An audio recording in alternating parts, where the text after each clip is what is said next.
جو ایک جنسی طلب ہے، اس میں جو ایک شہوت کا مادہ ہے، انسان نے خام خواہ اپنے اوپر قدغنیں عائد کر لی ہیں، اور صحیح اور غلط اور جائز اور ناجائز، ماں بیٹی بیوی میں خام خواہ کی ایک تفریق ہے جو انسان نے قائم کر لی ہے۔ یہ تمام تفریقیں غیر فطری ہیں، اس لیے کہ حیوانات میں ہم یہ دیکھتے ہیں کہ ایسی کوئی تفریق موجود نہیں ہے، بلکہ یہ کہ جیسے پیاس لگے کسی انسان کو تو پانی جہاں سے مل جائے، یا یہ کہ اگر بھوک لگتی ہے تو جہاں سے بھی اس کی انسان تشفی کر لے، اسی طور سے یہ بھی ایک انسان کی طبعی خواہش ہے، جیسے وہ ابھرے ویسے ہی اس کو جس طور سے بھی موقع ملے اس کی تسکین حاصل کر لینی چاہیے۔ یہ دو اصل میں فلسفیانہ نقطہ نظر، اور جیسا کہ میں نے عرض کیا خاص طور پر ادب کے میدان سے، لٹریچر کے میدان سے، خاص طور پر افسانوی انداز میں، ناولوں کے انداز میں، ڈراموں کے انداز میں یہ فکر پھیلایا گیا۔ یہ فکر ہے کہ جس نے مغرب کی تہذیب کا جو یہ سماجی عنصر ہے، اسے واقعتاً یہ ہے کہ ایک سنڈاس بنا کر رکھ دیا ہے۔ جیسا کہ میں نے عرض کیا کہ ویسے تو پورے یورپ میں، اور اسی کا عکس ہے اس وقت پوری دنیا میں، اس تہذیب کے اثرات موجود ہیں، لیکن یہ کہ درجات ہیں۔ تو درجے کے اعتبار سے دیکھا جائے تو غالباً برطانیہ کا معاشرہ اور اس کے ساتھ یہ اسکینڈینیوین کنٹریز جو ہیں، یہ اس معاملے میں اس وقت پوری نوع انسانی کے امام شمار کیے جا سکتے ہیں۔ مجھے چونکہ امریکہ بھی جانے کا اتفاق ہوتا رہتا ہے تو میں نے یہ محسوس کیا کہ امریکی معاشرہ ابھی اس اعتبار سے بہت پیچھے ہے۔ یورپ کو اس میں پیش قدمی کا اور امامت کا شرف حاصل ہو چکا ہے، اور خاص طور پر یورپ میں بھی یہ تین ممالک جو ہیں یہ بہت آگے نکل گئے ہیں، چنانچہ شرم اور حیا نام کی کسی شے کا کوئی وجود وہاں نہیں ہے، عصمت و عفت کا کوئی تصور موجود نہیں ہے۔ معلوم ہوتا ہے کہ یہ چیزیں انسان کی لغت کی میں سے خارج ہو چکی ہیں، اس کے سوچ کے دائرے سے باہر ہو چکی ہیں، اور اسی کا سب سے بڑا مظہر یہ ہے کہ آپ کو معلوم ہوگا کہ برطانیہ میں بھی یہ قانون منظور ہو چکا ہے، اور اسکینڈینیوین کنٹریز میں بھی، کہ دو مردوں کی شادی بھی ہو سکتی ہے، دو مرد لیگلی قانونی طور پر شوہر اور بیوی کی حیثیت سے رہ سکتے ہیں، قانون انہیں تسلیم کرے گا یہ شوہر ہے اور یہ بیوی ہے۔ اب اس درجے پرورشن، اس درجے فطرت انسانی کا مسخ ہو جانا، یہ چیز کہ جو ناقابل قیاس ہے، لیکن یہ کہ بالفعل دنیا کے اندر یہ موجود ہے۔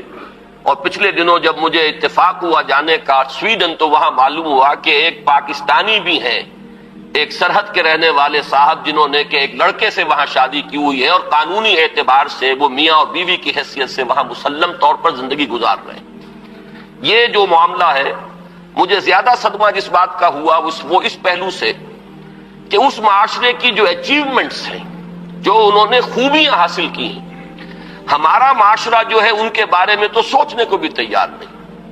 مثلاً یہ کہ سیاسی سطح پر مساوات، معاشی کفالت کا اصول، کہ کوئی شخص وہاں بھوکا نہیں رہ سکتا، ہر شخص کی گویا کہ کفالت جو ہے وہ ریاست کے ذمے ہے۔ وہ باتیں جو اسلام نے دی تھی، جو حضرت عمر فاروق رضی اللہ تعالیٰ عنہ کے قول منسوب ہے کہ اگر دجلہ و فرات کے کنارے کوئی کتا بھی بھوکا پیاسا مر گیا تو عمر قیامت کے دن ذمہ دار ہوگا۔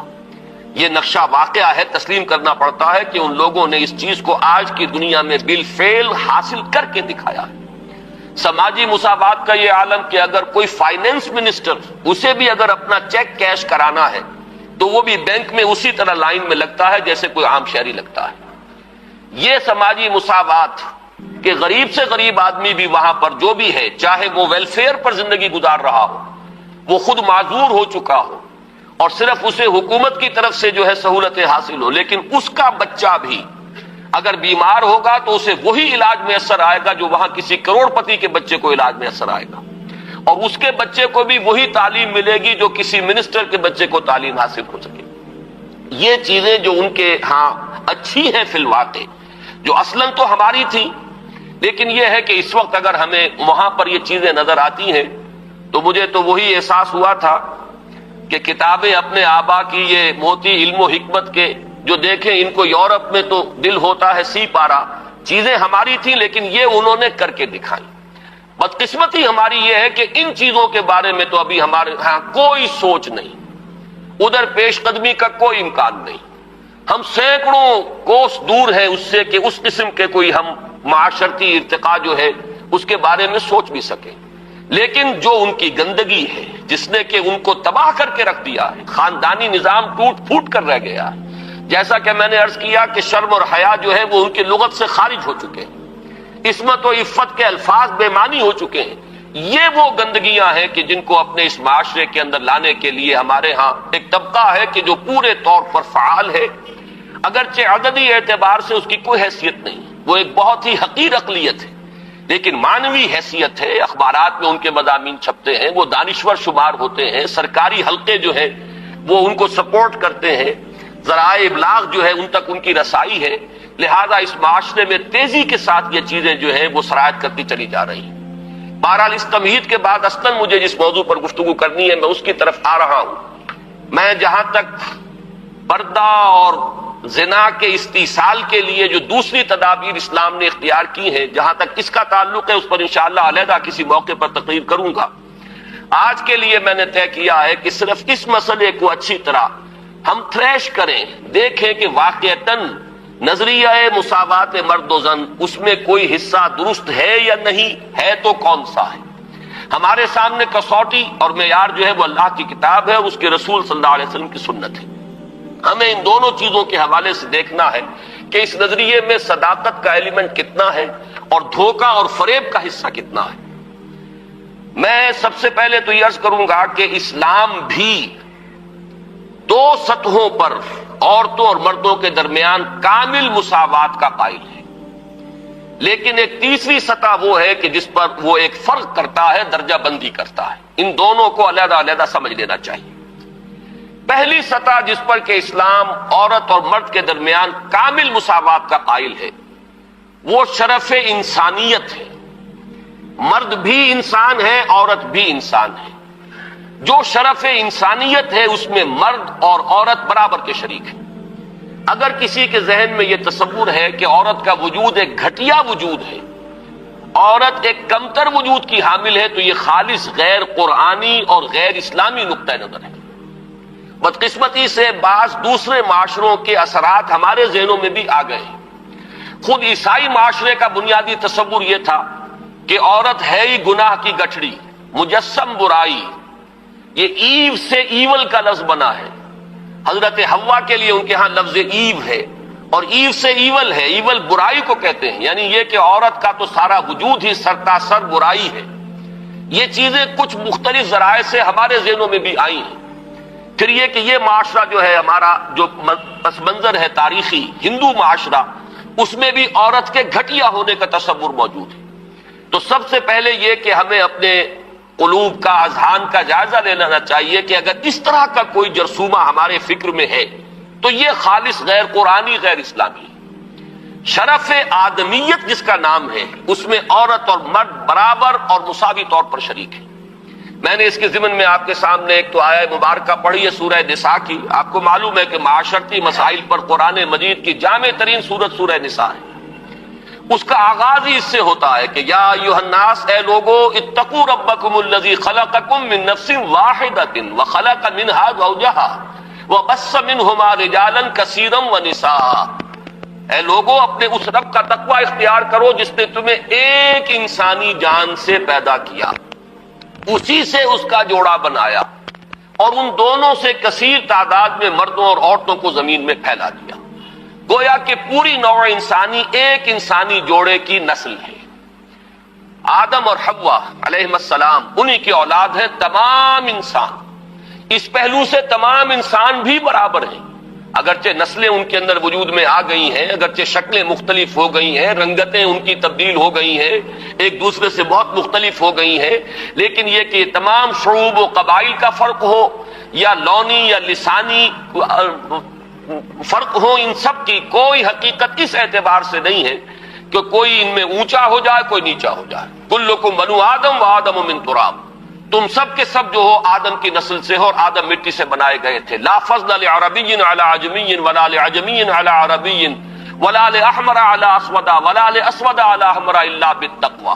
یہ معاملہ جہاں عربی اور عجمی اور کالے اور گورے کے مابین ہے، وہیں مرد اور عورت کے مابین بھی ایک ہی انسانی نسل. اور آج بھی آپ دیکھیے آدم و حوا سے آگے گزر کر آخر ایک ہی ماں باپ کی اولاد میں بیٹے بھی ہوتے ہیں، بیٹیاں بھی ہوتی ہیں.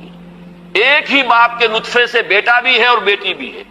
ایک ہی ماں کے بطن سے بیٹی کی بھی ولادت ہو رہی ہے اور بیٹے کی بھی ہو رہی ہے. تو کوئی فرق و امتیاز ان کے مابین اس پہلو سے کہ مرد مرد ہونے کے ناطے اعلیٰ ہو اور عورت عورت ہونے کے حوالے سے گھٹیا اور ادنا ہو، یہ خالص غیر اسلامی غیر قرآنی تصور ہے.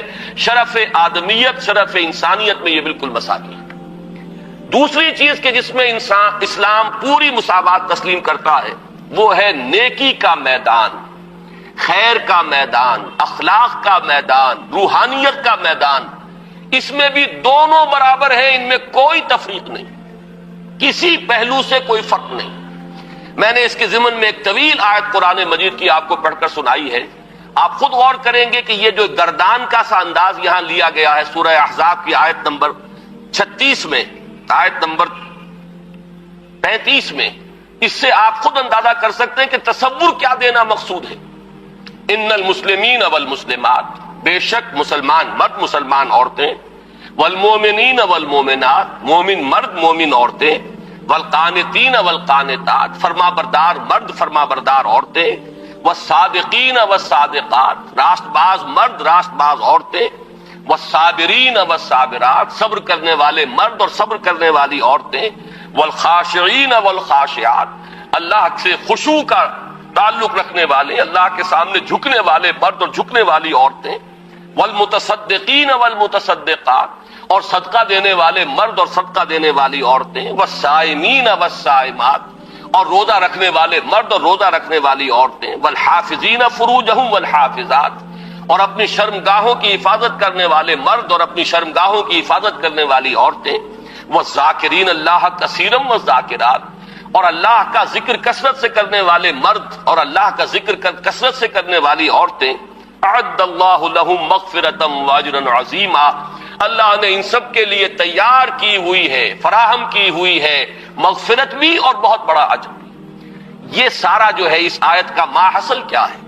یہ تمام وہ اوصاف ہیں کہ جو مطلوب ہیں، یہ محاسن ہیں، یہ بھلائیاں ہیں، یہ نیکیاں ہیں، یہ اعلیٰ اقدار ہیں جو اسلام چاہتا ہے کہ انسانوں کے اندر پروان چڑھیں.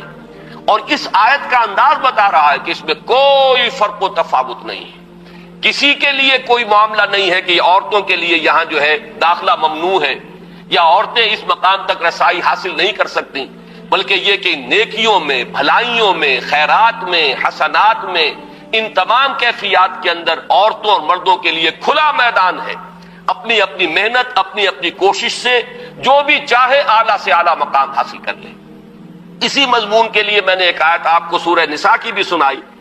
للرجال نصیب مما اکتسبوا وللنساء نصیب مما اکتسبوا، مردوں کے لیے حصہ ہے ان میں سے جو انہوں نے کمایا، اور کمائی سے یہاں مراد ہے اعمال کی کمائی. کسب کا لفظ قرآن مجید میں شاذ کہیں آیا ہے معاشی کمائی کے لیے، آیا ضرور ہے لیکن بہت شاذ. اصل میں یہ لفظ جہاں بھی آتا ہے وہ اصل کمائی جو ہے انسان کی اس دنیا میں وہ نیکی یا بدی ہے. یہ جو معاش کی محنت ہے اور آپ اپنے لیے کوئی رزق فراہم کرتے ہیں، کوئی اپنی زندگی کے سلسلے کو برقرار رکھنے کے لیے ضروریات زندگی فراہم کرتے ہیں، یہ چیز تو ایک دنیا کی زندگی کی برتنے کی چیز ہے، یہ کوئی پائیدار شے نہیں ہے. اصل میں جو کچھ ہم کماتے ہیں وہ یا نیکی ہے یا بدی ہے، یا خیر ہے یا شر ہے. ہم نے اپنی توانائیوں کا جو اصل حاصل جو ہے اس دنیا میں حاصل کیا وہ یا خیر ہے اور یا شر ہے. تو اصل میں قرآن مجید میں کسب کا لفظ آتا ہے اعمال کے لیے کہ کیا کمایا. اس کو بھی بعض لوگوں نے اس دور میں، بعض دانشوروں نے غلط طریقے پر انٹرپریٹ کیا ہے. اس کو سمجھ لینا چاہیے کہ یہاں اس آیہ مبارکہ میں لفظ کسب آ رہا ہے انسانی اعمال کے لیے. للرجال نصیب مما اکتسبوا، جو کمائی مرد کریں گے انہیں اس میں سے حصہ مل جائے گا. وللنساء نصیب مما اکتسبوا، اور جو کمائی عورتیں کریں گی وہ اس میں سے حصہ پائیں گی. یہ نہیں ہے کہ مرد کی کمائی میں سے عورت کو حصہ مل جائے اور عورت کی کمائی میں سے مرد کو حصہ مل جائے. شوہر کی اگر نیکی ہے تو اس کا فائدہ شوہر ہی کو پہنچے گا، بیوی کو نہیں پہنچ سکے گا، اور بیوی کی اگر نیکی ہے تو اس کا فائدہ بیوی ہی کو پہنچے گا، شوہر کو نہیں پہنچے گا۔ وَاسْأَلُوا اللَّهَ مِن فَضْلِهِ، اور یہ میدان کھلے ہوئے ہیں، اللہ سے سوال کرو، درخواست کرو، اس کے فضل میں سے مانگو جتنا مانگ سکتے ہو۔ یہ مانگنے کے لیے بھی ایک استعداد مطلوب ہے۔ انسان اللہ تعالیٰ کے ساتھ اپنا قبلہ درست کرے گا اللہ کی طرف، اللہ کے ساتھ اپنے اندر اخلاص پیدا کرے گا، تبھی مانگنے کی بھی اس کے اندر صلاحیت پیدا ہوگی، تبھی وہ واقعی اطمینان قلب کے ساتھ اللہ کے سامنے دست سوال دراز کر سکے گا۔ ان اللہ کان بکل شیء علیما، یقیناً اللہ تعالی ہر چیز کا علم رکھتا ہے، وہ ہر ایک کو اس کی استعداد کے مطابق، اس کی محنت کے مطابق، اس کی کوشش کے مطابق عطا فرماتا ہے۔ اس میں ایک آیت اور چاہتا ہوں کہ آپ حضرات کے سامنے رکھوں، اور اس کے حوالے سے ذرا میں ہماری تاریخ کا جو صدر اول ہے، صحابہ کرام کا دور، اور اس میں سے بھی بالکل سابقون الاولون کا جو دور ہے، اس میں سے چند حوالے دینا چاہتا ہوں کہ کس طرح ہمارے سامنے ان معاملات میں عورت اور مرد بالکل، میں یہاں جان بوجھ کر لفظ استعمال کر رہا ہوں شانہ بشانہ، کہ جو آج غلط طریقے پر استعمال ہو رہا ہے، مختلف میدانوں میں عورت اور مرد کو شانہ بشانہ چلانے کی کوشش ہو رہی ہے، اصل میں یہ میدان ہے کہ جہاں مرد اور عورت شانہ بشانہ چلنے چاہیے۔ وہ سورہ آل عمران کے آخری رکوع کی آیت ہے، آپ میں سے اکثر حضرات کے ذہن میں ہوگا کہ اس مقام پر اللہ تعالیٰ نے اپنے کچھ نیک بندوں کی دعا نقل کی ہے، بڑی طویل دعا ہے، اور اس دعا کے بعد فوراً جو آیت آتی ہے اس میں اس دعا کی قبولیت کا اعلان ہے۔ فَاسْتَجَابَ لَهُمْ رَبُّهُمْ أَنِّي لَا أُضِيعُ عَمَلَ عَامِلٍ مِّنكُم مِّن ذَكَرٍ أَوْ أُنثَىٰ بَعْضُكُم مِّن بَعْضٍ، تو اللہ نے ان کی دعا قبول فرمائی اور یہ ارشاد فرمایا کہ میں تو تم میں سے کسی بھی عمل کرنے والے کے کسی بھی عمل کو ضائع کرنے والا نہیں ہوں، خواہ وہ مرد ہو خواہ عورت، بعضکم من بعض، تم سب ایک دوسرے ہی سے ہو، ایک ہی باپ کی اولاد میں بیٹے اور بیٹیاں، اور ایک ہی ماں کے بطن سے بیٹے اور بیٹیاں۔ معلوم ہوا کہ تمہیں اگرچہ ہم نے مذکر اور مؤنث بنایا ہے، مرد اور عورت کی شکل دی ہے، لیکن یہ کہ تم ہو ایک ہی انسانیت کی جو نسل ہے اسی سے تعلق رکھنے والے۔ فالذین ہاجروا، اب یہاں اللہ تعالیٰ نے کچھ چوٹی کے اعمال کا ذکر کیا ہے۔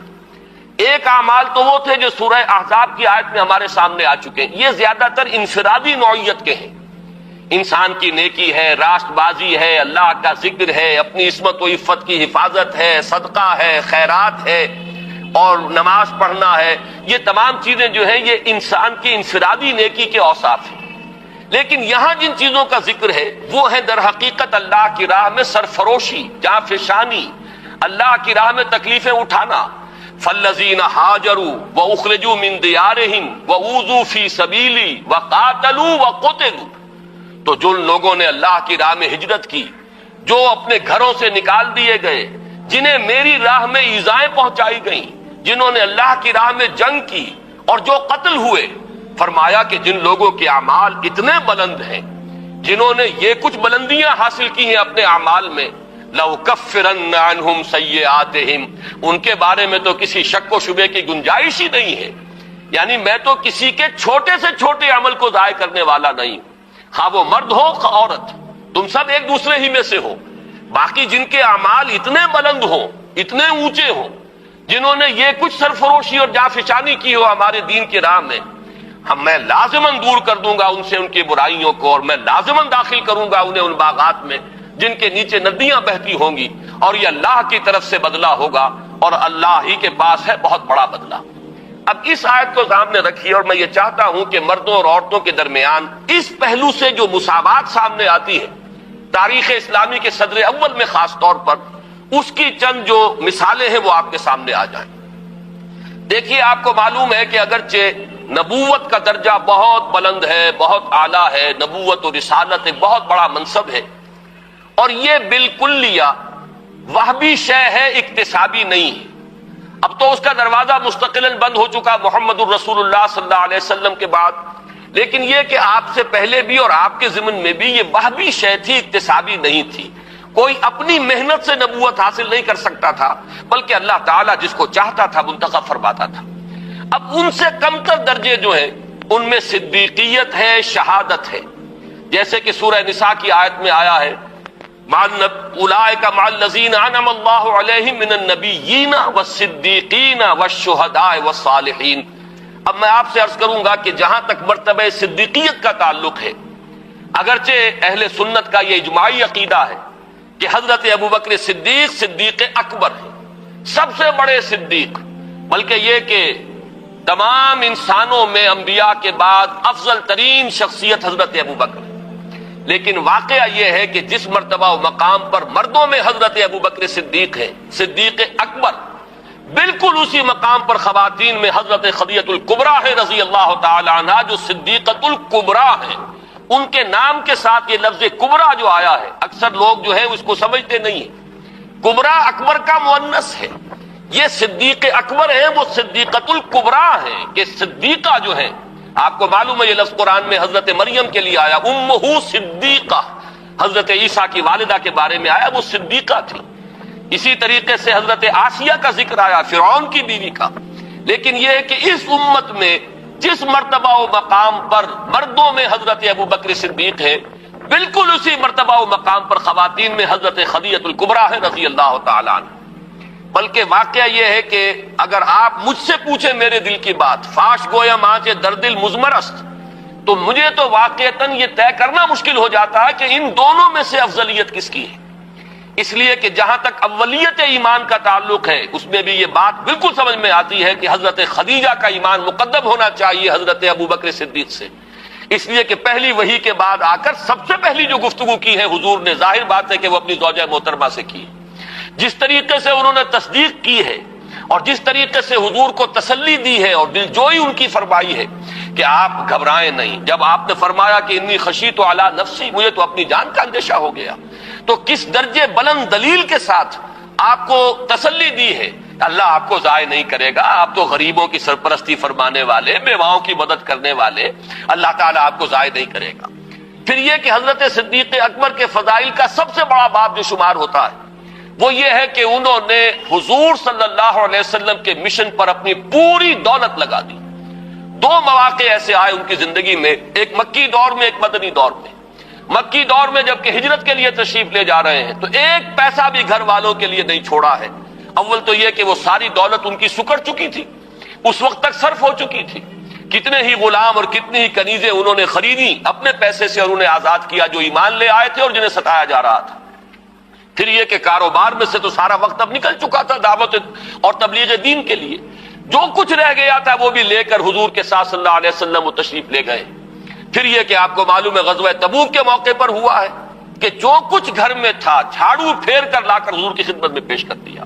لیکن آپ غور کیجئے کہ بعین ہی یہی مقام حضرت خدیجہ الکبریٰ کا ہے رضی اللہ تعالی عنہا، وہ متمول ترین خاتون جن سے نکاح کے بڑے بڑے سرداران قریش جو ہے وہ متمنی تھے، انہوں نے اپنی پوری دولت جس طرح قدموں میں ڈالی ہے محمد الرسول اللہ صلی اللہ علیہ وسلم کی، اور جس طرح ان کے ڈسپوزل پر رکھ دی ہے کہ جس طرح چاہیں صرف کرے، تو اس معاملے میں بھی واقعہ یہ ہے کہ یہ کہنا مشکل ہے کہ کس کا درجہ جو ہے وہ افضل ہے، کون اعلیٰ ہے، کون اس میں پیش قدمی لے گیا ہے۔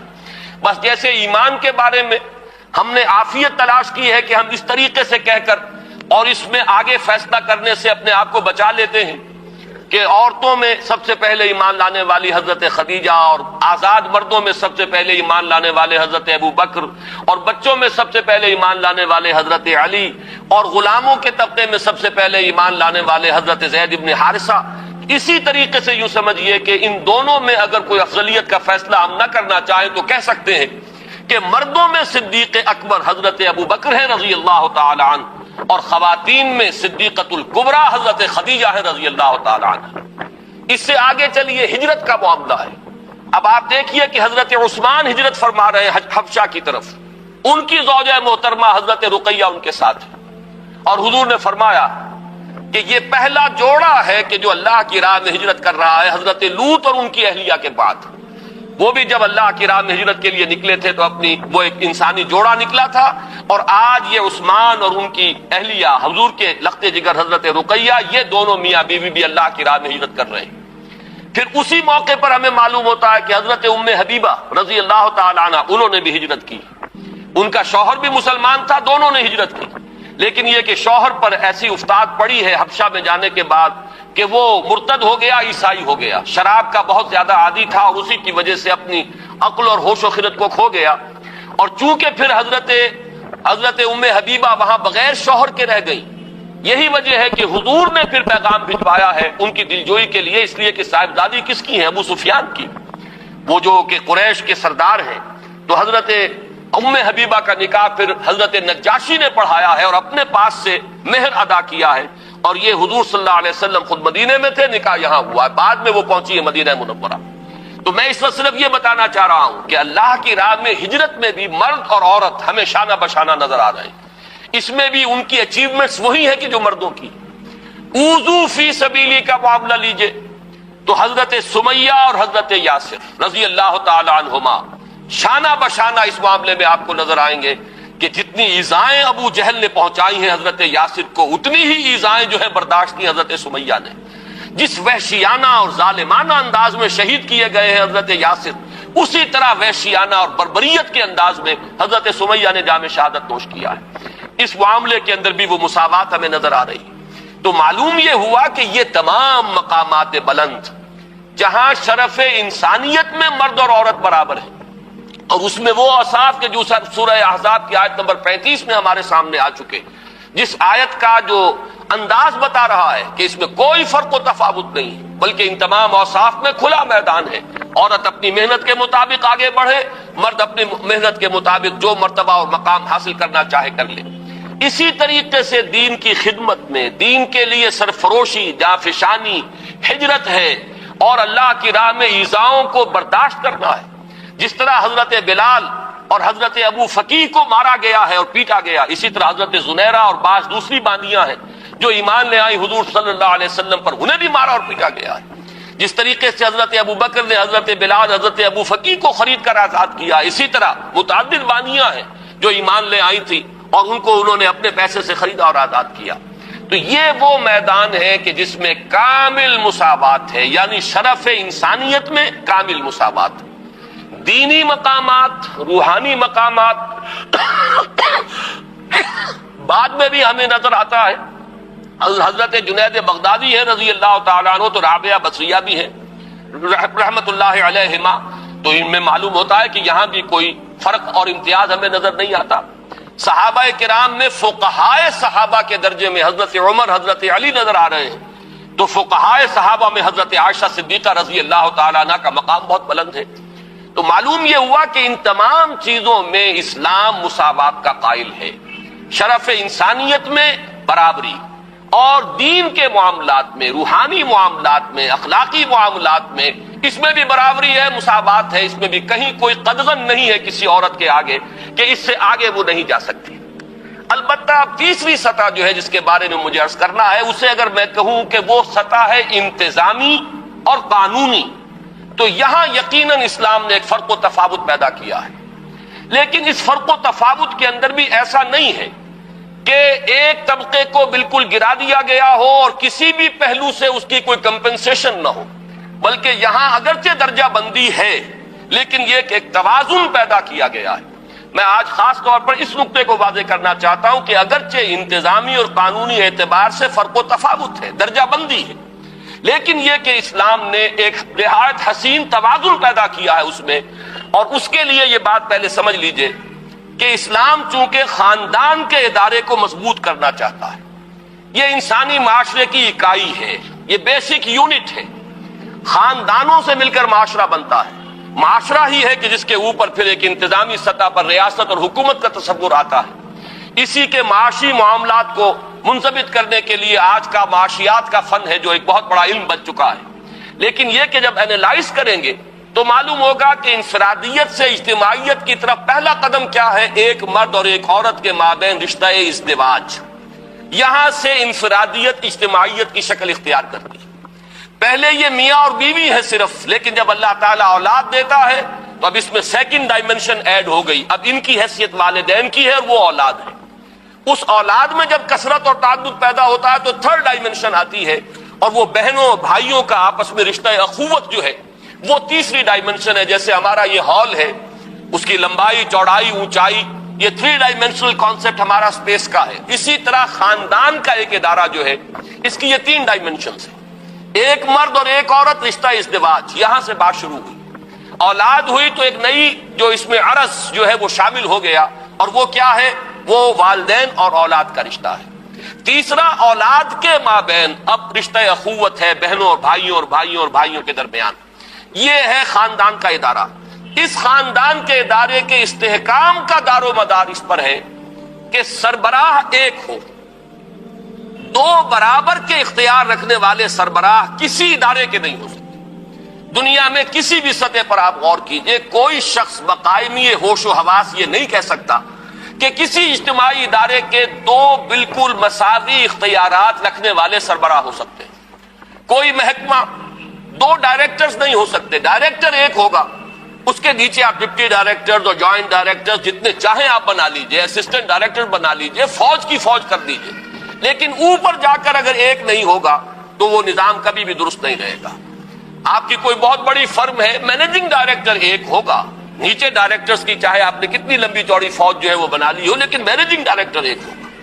یہی وہ چیز ہے جسے قرآن مجید بطور دلیل اختیار کرتا ہے توحید کے لیے، کہ اگر اس کائنات میں ایک سے زیادہ با اختیار ہستیاں ہوتی تو اس میں درہم برہم ہو جاتا نظام، لفسدتا، تو فساد پیدا ہو جاتا. کسی کی مرضی کچھ ہوتی، کسی کی مرضی کچھ ہوتی. کوئی کسی حکمت پر عمل کرنا چاہتا، کسی کے سامنے کوئی اور مصلحت ہوتی.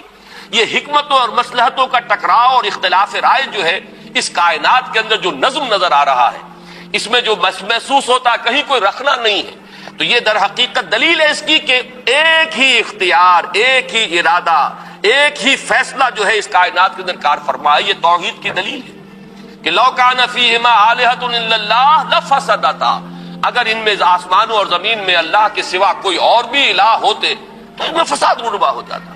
بالکل وہی توحید ہے در حقیقت، اسی کا ایک عکس ہے جو اسلام خاندان کے ادارے میں چاہتا ہے کہ اس کا سربراہ ایک ہوگا اور وہ سربراہ مرد ہوگا. میں اس کو بات کو منطقی انتہا تک پہنچانے کے لیے یہاں تک کہتا ہوں کہ فرض کیجئے کہ آپ یہ طے کر لیں کہ عورت سربراہ ہوگی تو لازماً مرد کو اس کے تابع ہونا پڑے گا. یہ دنیا میں ایسے بعض معاشرے رہے ہیں کہ جہاں عورت کو سربراہی دی گئی ہے، وہ در حقیقت وہ اپنی جگہ پر وہ بھی ایک نظام چلا ہے، بعض جگہوں پر بہت استثنائی کیفیات کے ساتھ. لیکن ظاہر بات ہے مساوات تو پھر بھی نہ رہی نا، کیونکہ اوپر کسی کو ایک کو ہونا ہے. اگر عورت کو سربراہ بنائیں گے، جس کو آپ کہتے ہیں مادر سری نظام، یہ پدر سری نظام ہے. باپ اگر سربراہ ہے، اگر ماں سربراہ ہے مادر سری نظام ہو جائے گا، لیکن باپ تابع ہو جائے گا. مساوات تو نہیں ہو سکتی. اور اگر پدر سری نظام ہے تو باپ جو ہے وہ بالا تر ہے، وہ ہیڈ آف دی فیملی ہوگا، عورت اس کے تابع ہوگی. یہ ممکن نہیں ہے کہ اس سطح پر مساوات کو اختیار کیا جا سکے. یہ ناممکن العمل ہے، یا مرد کو سربراہی دیجیے یا عورت کو سربراہی دیجیے. اور قرآن مجید نے بالکل واضح الفاظ میں یہ سربراہی جو ہے وہ مرد کو عطا کی. چنانچہ میں نے جو آیات آپ کو پڑھ کر سنائی تھی، ان میں سے ایک آیت تو سورہ بقرہ کی ہے کہ جو تمہید کا درجہ رکھتی ہے. ظاہر بات ہے کہ آج جو چیز انسانوں کے اندر اس درجے ایک فلسفے کی شکل اختیار کر کے آ گئی ہے، اس کے کوئی نہ کوئی جراثیم اس زمانے میں بھی ہوں گے. اور عورتوں کے اندر وہ جو ایمینسیپیشن یا ان کی آزادی کا ایک جذبہ ہے، اس وقت بھی کچھ نہ کچھ وہ چاہے بہت ہی دبا ہوا ہو لیکن موجود ہوگا. لہذا قرآن مجید نے جس طریقے سے کہ ہر میدان میں جو قانون اور جو شرعی ہدایات دی ہیں، ان میں ایک تدریج ہم دیکھتے ہیں کہ پہلے میدان ہموار کیا گیا. جیسے شراب کے بارے میں پہلے صرف یہ کہہ دیا گیا کہ اس میں کچھ نفع کی بات بھی ہے لیکن نقصان بھی ہے. وَإِسْمُهُمَا أَكْبَرُ مِن نَفْعِهِمَا، اس کا گناہ کا پہلو جو ہے وہ نفع کے پہلو سے بڑھ کر ہے. بس یہ کہہ کر سورہ بقرہ میں چھوڑ دیا گیا. اس سے آگے چل کر ذرا فرمایا گیا کہ تم نماز کے قریب مت جایا کرو جبکہ تم نشے کی حالت میں ہو. اس سے اب اندازہ ہو رہا تھا سب کو کہ یہ رخ کدھر جا رہا ہے. اور بہت سے حضرات نے تو پہلی آیت ہی نازل ہوئی تو شراب نوشی جو ہے وہ ترک کر دی اور تائب ہو گئے. بہت سے حضرات دوسری آیت پر سمجھ گئے کہ یہ فیصلہ کن معاملہ اب آنے والا ہے. جب تیسری مرتبہ حکم آیا جو سورہ مائدہ میں ہے، فَاجْتَنِبُوهُ، اب باز آتے ہو کہ نہیں آتے؟ فَهَلْ أَنْتُم مُنْتَهُونَ، اب باز آتے ہو کہ نہیں؟ تو گویا کہ وہ آخری حکم آ گیا. اس میں تدریج ہے. بالکل اسی طرح اس معاملے کو یہ کڑوی گولی حلق سے اتارنے کے لیے کہ مردوں کو قوام بنایا جانا ہے، مردوں کو حاکم بنایا جانا، اس ادارے کا سربراہ بنایا جانا ہے، اس کے لیے ذرا فضا ہموار کی گئی ہے. پہلے سورہ بقرہ کی آیت میں، آیت نمبر 228 ہے یہ، فرمایا وَلَهُنَّ مِثْلُ الَّذِي عَلَيْهِنَّ بِالْمَعْرُوفِ، عورتوں کے حقوق بھی اسی طرح کے ہیں معروف طریقے پر جیسے کہ ان کے فرائض ہیں۔ یہ بات اچھی طرح سمجھ لیجئے، اس آیت کا ترجمہ بھی اس دور میں بعض لوگوں نے غلط کیا ہے، اپنے مغالطے کی وجہ سے بعض جان بوجھ کر غلط کر رہے ہیں۔ یعنی وہ یہ سمجھتے ہیں کہ ترجمہ یہ ہوگا کہ جیسے حقوق مردوں کو عورتوں پر ہیں ویسے ہی حقوق عورتوں کے مردوں پر ہیں۔ یہ ترجمہ اس کا غلط ہے۔ عربی زبان میں لام اور علا کا استعمال جو ہوتا ہے اس کو سمجھ لیجئے کہ لام کسی کے حق کے لیے آتا ہے اور علا کسی کی ذمہ داری کے لیے۔ ذمہ داری لائبلٹی، رسپانسبلٹی، جس کے لیے وہ اکاؤنٹیبل ہے، جس کی اس کو جواب دہی کرنی ہوگی، علا اس کے لیے آتا ہے۔ جیسے کہ وہ مشہور دعا ہے قرآن مجید کے بارے میں کہ پروردگار وَاجْعَلْهُ لَنَا حُجَّةً، اے اللہ اس قرآن کو ہمارے حق میں حجت بنا۔ اور حضور کی وہ حدیث ہے کہ القرآن حجت لک او علیک، یہ قرآن یا تو تمہارے حق میں حجت بنے گا یا تمہارے خلاف دلیل بنے گا۔ بالکل اسی طرح یہاں ہے وَلَهُنَّ مِثْلُ الَّذِي عَلَيْهِنَّ بِالْمَعْرُوفِ۔ یہ اصل میں توازن ہے وہ کہ جو حقوق اور فرائض اور ذمہ داریوں اور اختیارات کے مابین ایک توازن دنیا میں ایک یہ مسلمہ امر ہے کہ آپ کو معلوم ہے دنیا کے نظام میں اگر کسی شخص کے اوپر آپ نے ذمہ داری زیادہ رکھی ہے تو اس کے پاس حقوق بھی زیادہ ہونے چاہیے، اس کے اختیارات بھی زیادہ ہونے چاہیے۔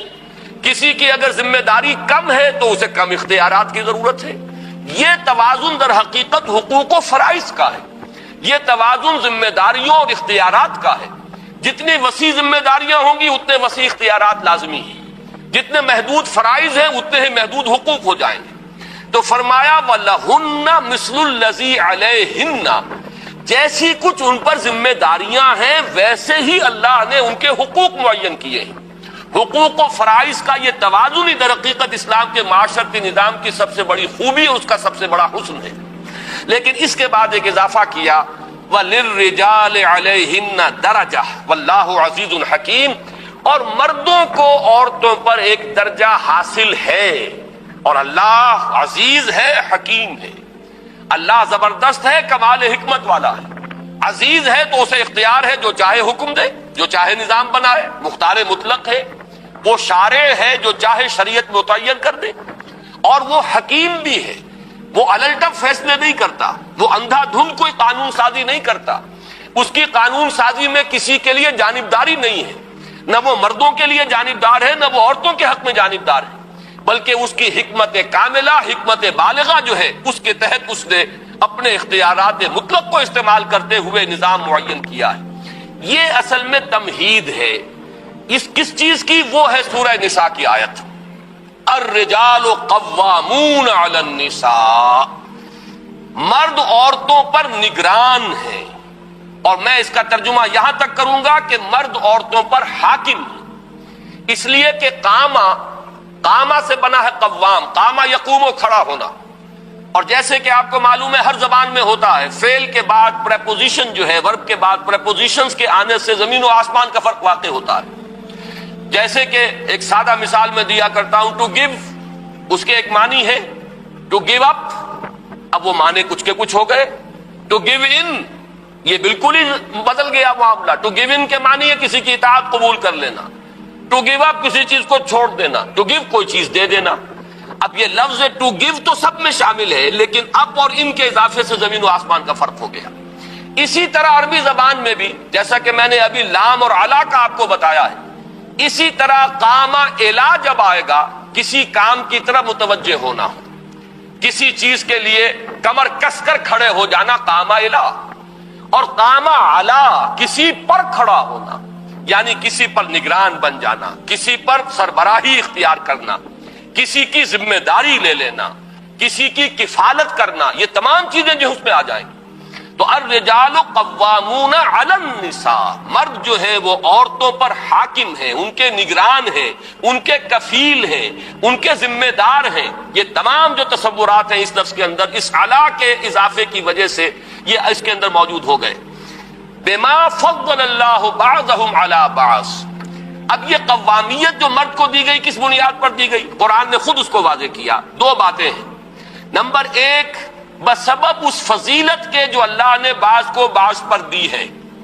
اب یہ بعض کو بعض پر دی ہے، یہ بھی در حقیقت ایک بہت ہی بلیغ پیرایا بیان ہے کہ عورتوں کی ذرا دل شکنی نہ ہو کہ وہ بات یوں کہی جاتی کہ چونکہ اللہ نے مردوں کو فضیلت دی ہے عورتوں پر، وہ بات آ چکی تھی وَلِلرِّجَالِ عَلَيْهِنَّ دَرَجَةٌ، یہ سورہ بقرہ کی آیت میں بات آ چکی، مردوں کو عورتوں پر ایک درجہ فضیلت کا حاصل ہے، لیکن یہ کہ یہاں پھر بات کو مبہم انداز میں کہا گیا تاکہ اس بات کو انسانی ذہن جو ہے قبول کر لے، اللہ نے بعض کو بعض پر فضیلت دی ہے۔ اب یہ ایک ایسا یونیورسل ایک ٹروتھ ہے، بعض پیدائشی طور پر خوبصورت ہیں، بعض بدصورت ہیں، بعض کو اللہ نے اچھی صحت سے نوازا ابتدا سے اور بعض کمزوری پیدا ہوتے ہیں، کمزوری رہتے ہیں، بعض کو ذہنی صلاحیتیں بہت بہتر دی ہوئی ہیں اور بعض کے پاس نہیں ہیں، غبی ہیں۔ یہ چیزیں وہ ہیں کہ جو فضیلتیں ہیں انسان کی تخلیقی بنیاد پر، جس میں انسان کا نہ کوئی کریڈٹ ہے نہ اس پر کوئی الزام جائے گا، اس لیے کہ جو اللہ نے بنا دیا جس طور سے بنا دیا، لیکن ظاہر بات ہے کہ ذہین کو غبی پر ایک فضیلت حاصل ہے، قوی کو ضعیف پر ایک فضیلت حاصل ہے۔ حضور نے فرمایا المؤمن القوی خیر من المؤمن الضعیف، مومن جو قوی ہو وہ ایک کمزور مومن کے درجے میں بہتر ہے، اس لیے کہ وہ اسلام کے لیے زیادہ محنت کرے گا، اللہ کے دین کی سربلندی کے لیے زیادہ محنت کر سکے گا، زیادہ قربانیاں دے سکے گا۔ تو اب لیکن یہ کہ اس میں کسی کا قصور نہیں ہے، اگر کوئی جسمانی اعتبار سے کمتر پیدا کیا گیا تو اس میں اس کے لیے کوئی ملامت کی بات نہیں ہے۔ البتہ فضیلت اپنی جگہ پر مسلم ہوگی، اس کو تسلیم کیے بغیر چارہ نہیں۔ تو اس طریقے سے جنرل الفاظ میں فرمایا گیا بما فضل اللہ بعضهم علی بعض، بسبب اس فضیلت کے جو اللہ نے بعض کو بعض پر دی ہے۔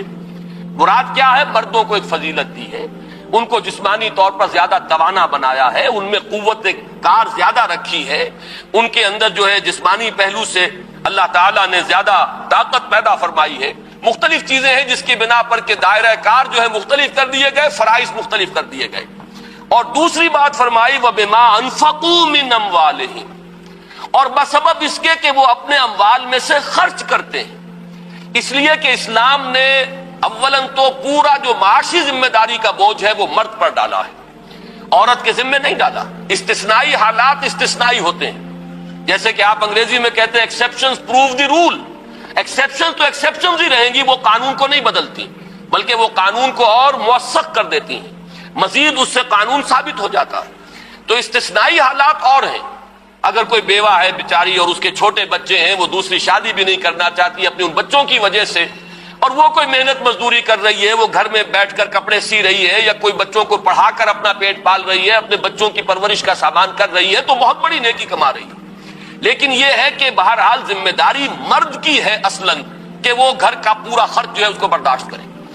اسی کو سمجھیے کہ بطور علامت یہ مہر جو ہمارے ہاں ہے، یہ مہر کیوں ہے جس پر کہ اتنا زور ہے پورے سورہ بقرہ میں اور سورہ نساء میں، جہاں بھی کہیں خواتین کا معاملہ آیا ہے اس میں آپ کو وہ وَآتُوا النِّسَاءَ صَدُقَاتِهِنَّ نِحْلَةً، یہ مہر جو ہے یہ ان کو خوش دلی کے ساتھ ادا کیا کرو۔ اس کا مطلب کیا ہے؟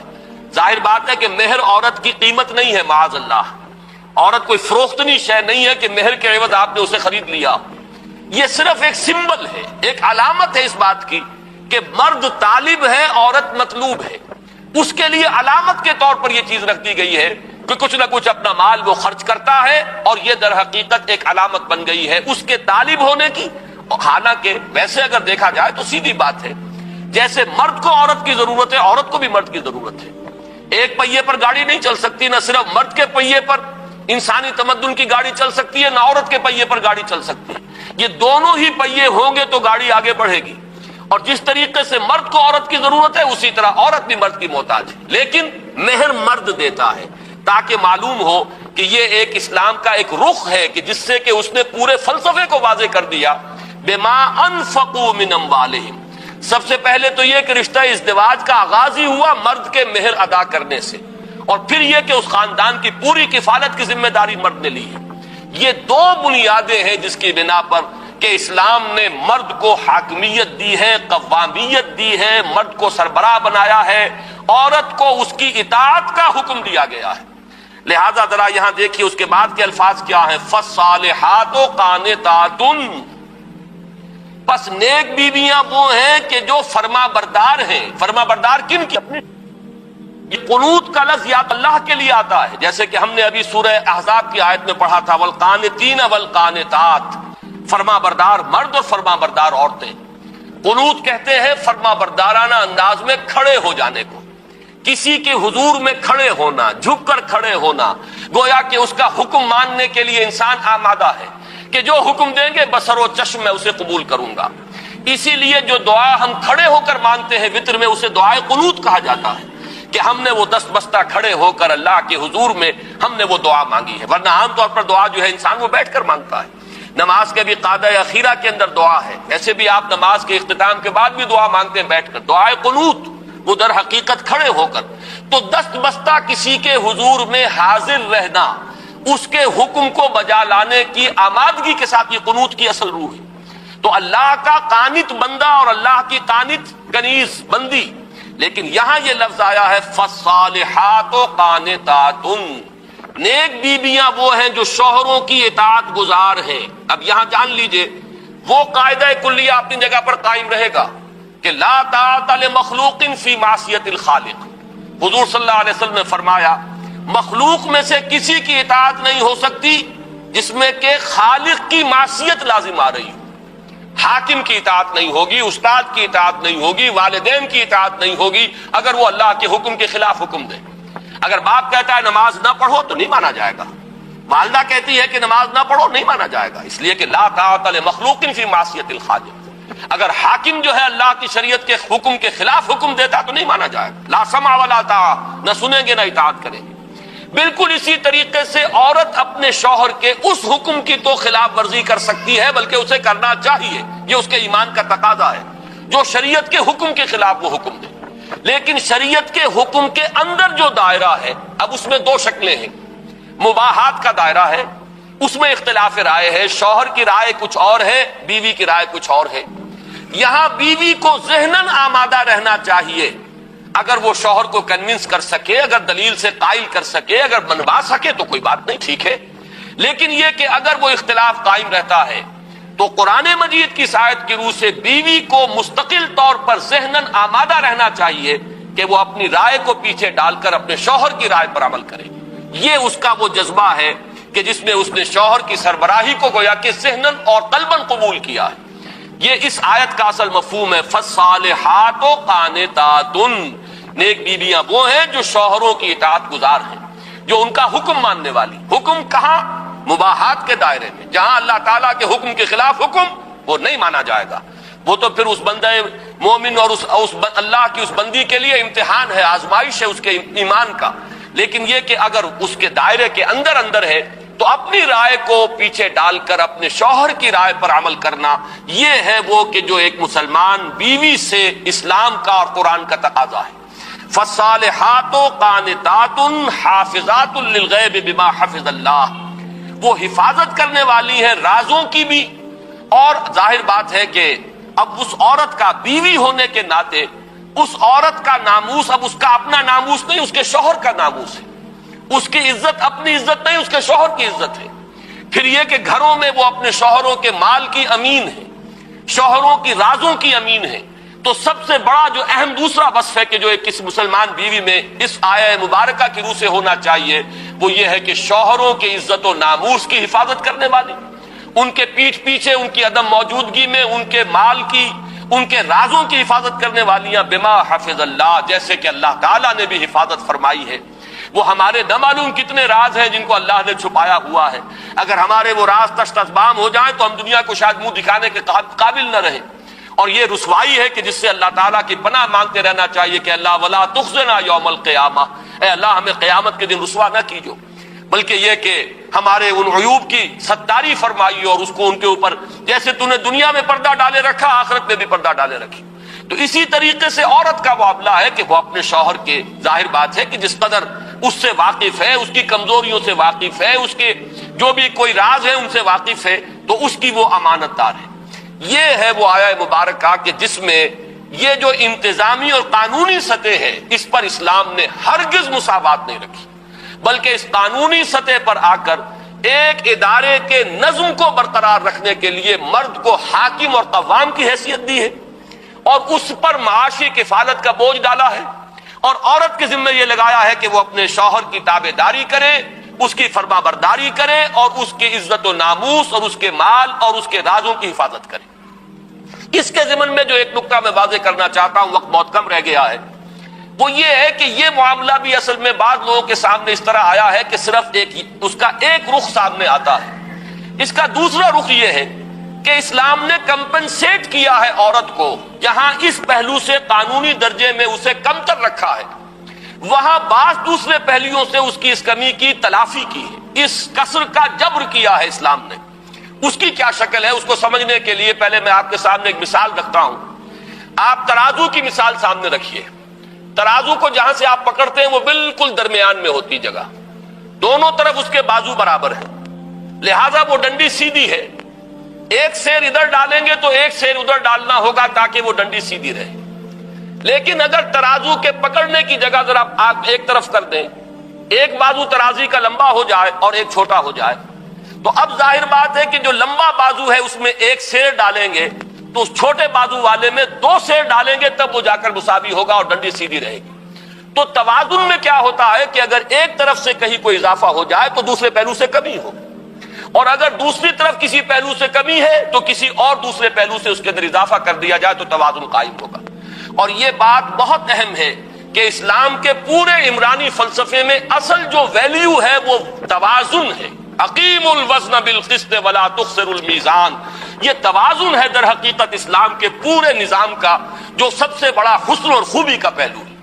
یہ مساوات در حقیقت اسلام نے اس لفظ کو بہت کم استعمال کیا ہے، بلکہ عدل، قسط اور یہ توازن، اقیم الوزن بالقسط، یہ توازن پیدا کرنا جو ہے یہ ہے در حقیقت کے جو مقصود ہے کہ اگر کسی ایک پہلو سے کوئی کمی ہوئی ہے تو دوسرے پہلو سے اس کو کمپنسیٹ کر دیا جائے۔ اب میں اس کی چند مثالیں آپ کو دیتا ہوں۔ دیکھیے، مرد اور عورت ہونے کے ناطے جیسا کہ میں نے عرض کیا تھا کہ ایک ماں اور باپ، قانونی اعتبار سے باپ کا درجہ بہت افضل ہے ماں کی نسبت، اس لیے کہ اولاد اصلاً اسلام کی روح سے باپ کی ہے۔ ماں کے پاس وہ رہے گی، اگر سیپریشن ہو گئی ہے کچھ عرصے کے لیے، وہ اولاد کی بہتری کے لیے ماں کے پاس اولاد رہ سکتی ہے، لیکن بالآخر اولاد کو لوٹنا ہے مرد کی طرف، باپ کی طرف جانا ہے، اس لیے کہ قانوناً اولاد اسلام کی روح سے باپ کی ہے۔ لیکن اب اس کسر کا جبر کس طور سے کیا، اب آپ اس کا اندازہ کیجئے کس قدر خوبصورتی کے ساتھ، کہ جو درجہ اخلاقی اعتبار سے ماں کا ہے، باپ کا اس کا عشر عشیر نہیں، اس لیے کہ جنت جو ہے وہ ماں کے قدموں تلے بتائی گئی ہے، باپ کے قدموں تلے نہیں بتائی گئی۔ جب حضور سے سوال کیا گیا، ایک صحابی نے پوچھا کہ میں کس کے ساتھ حسن سلوک کروں، میرے حسن سلوک کا اولین مستحق کون ہے؟ فرمایا تمہاری والدہ۔ دوسری مرتبہ پھر سوال کرتے ان کے بعد کون؟ پھر فرمایا تمہاری والدہ۔ تیسری مرتبہ سوال کیا پھر کون؟ پھر فرمایا تمہاری والدہ۔ جب چوتھی مرتبہ سوال کیا ہے کہ ان کے بعد کون، تو فرمایا کہ تمہارے والد۔ معلوم یہ ہوا کہ اب وہ جو قانونی پہلو جو ہے وہ چونکہ اس کی ڈنڈی لمبی ہو گئی تھی وہاں پر کمی کر دی گئی، اور دوسری طرف جو ہے وہ اخلاقی پہلو والا معاملہ، خدمت کا معاملہ، حسن سلوک کا معاملہ، ادب کا معاملہ، جنت کے حصول کا ذریعہ بنانا، وہ ماں کا قدم ہے کہ ان کے نیچے، جیسا کہ وہ حدیث کے اندر الفاظ آئے کہ تحت اقدام الامہات، جنت جو ہے وہ ماؤں کے قدموں تلے۔ یہ ہے وہ توازن جو اسلام نے پیدا کیا کہ اس طریقے سے جو ایک طرف کمی تھی اس کو دوسری طرف پورا کر دیا ہے۔ یہی آپ کو بقیہ تمام چیزوں میں بھی نظر آئے گا، بلکہ بعض پہلوؤں سے میں یہ سمجھتا ہوں کہ اسلام نے اپنے عمرانی فلسفے سے بڑھ کر عورت کا ساتھ دیا ہے۔ مثلاً خالص منطقی طور پر یہ بات سامنے آتی ہے کہ جب ساری کفالت مرد کے ذمے ہے، عورت کے ذمے کوئی معاشی ذمہ داری نہیں ہے، تو وراثت جو ہے کہ اس میں عورت کا حصہ نہیں ہونا چاہیے تھا، بلکہ وہ بالکل ہی مردوں کو ملنا چاہیے۔ بیٹی جس کے گھر میں جائے گی وہ اس کی رسپانسبلٹی ہے، اس کی لائبلٹی ہے، اس کا خرچہ سارا شوہر کو برداشت کرنا ہے، لیکن بیٹے کو اپنا گھر آباد کرنا ہے، اسے مہر ادا کرنا ہے، تب تو اس کا گھر آباد ہوگا۔ پھر یہ کہ اس پورے خاندان کی کفالت اسے کرنی ہے۔ خالص عقلی اور منطقی اعتبار سے دیکھیے تو اس کا لازمی نتیجہ یہ نکلتا ہے کہ وراثت میں لڑکی کا کوئی حق نہ ہو، بلکہ وراثت کلیتاً جو ہے وہ مردوں کو دی جائے۔ لیکن اسلام نے صرف یہ کیا ہے کہ بیٹی کے لیے نصف حصہ رکھا ہے بیٹے کے مقابلے میں، لیکن یہ کہ اس کو پورا ایک معاشی جو ہے اس کو ایک حیثیت دی ہے، اس کی ایک پوری شخصیت ہے، وہ اپنی ملکیت رکھ سکتی ہے، بلکہ ایسے ایسے معاملات سامنے آتے ہیں کہ ایک خاتون نے آ کر حضور صلی اللہ علیہ وسلم سے یہ کہا، دریافت کیا کہ میرے شوہر جو ہے بڑے مفلس ہیں، کیا میں اپنی زکوٰۃ انہیں دے سکتی ہوں؟ تو حضور نے فرمایا ہاں، اگر تم انہیں زکوٰۃ دو گی اپنے شوہر کو تو تمہیں دوہرا اجر ملے گا، ایک زکوٰۃ کی ادائیگی کا اجر اور ایک یہ کہ تم نے شوہر کے ساتھ حسن سلوک اختیار کیا۔ اب آپ اس کا تجزیہ کیجئے، آپ اپنے والدین کو زکوٰۃ نہیں دے سکتے، آپ اپنی اولاد کو زکوٰۃ نہیں دے سکتے، کیوں؟ وہ آپ کی لائبلٹی ہے، ان کا تو آپ کو خرچہ برداشت کرنا ہی ہے۔